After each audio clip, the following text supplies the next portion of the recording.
বৃষ্টি, বজ্রপাত আর দমকা হওয়ার সম্ভাবনা।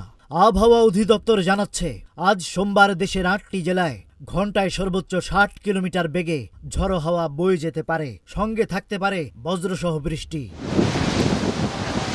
যশোর, খুলনা, বরিশাল, পটুয়াখালী, কুমিল্লা, নোয়াখালী, চট্টগ্রাম, কক্সবাজার এই জেলাগুলো এখন ঝড়ের সরাসরি আশঙ্কার মুখে। নদীবন্দরগুলোকে ১ নম্বর সতর্ক সংকেত দেখাতে বলা হয়েছে।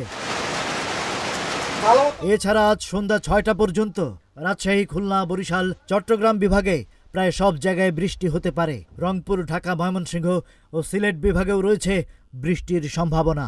বিশেষ করে খুলনা, বরিশাল, চট্টগ্রাম বিভাগে মাঝারি থেকে ভারী বর্ষণ হতে পারে বলে সতর্ক করা হয়েছে। এই বৃষ্টির প্রভাবে দক্ষিণাঞ্চলে দিনের তাপমাত্রা কিছুটা কমতে পারে, তবে দেশের অন্য এলাকায় তাপমাত্রা থাকবে প্রায় অপরিবর্তিত। রাতের তাপমাত্রাও একইভাবে স্থির থাকবে। আবহাওয়া অফিস বলছে, এই সপ্তাহ জুড়ে দেশ জুড়ে থাকবে বজ্রসহ বৃষ্টির প্রবণতা। সতর্ক থাকুন, নিরাপদে থাকুন। দুর্যোগ আসার আগে প্রস্তুত থাকা সবচেয়ে বড় প্রতিরক্ষা। নদীপথে যাতায়াত করলে খবর নিন, সতর্ক থাকুন। ঝড় বৃষ্টির এই মৌসুমে অসাবধানতার জায়গা নেই। Rajib Raihan, news flash 71।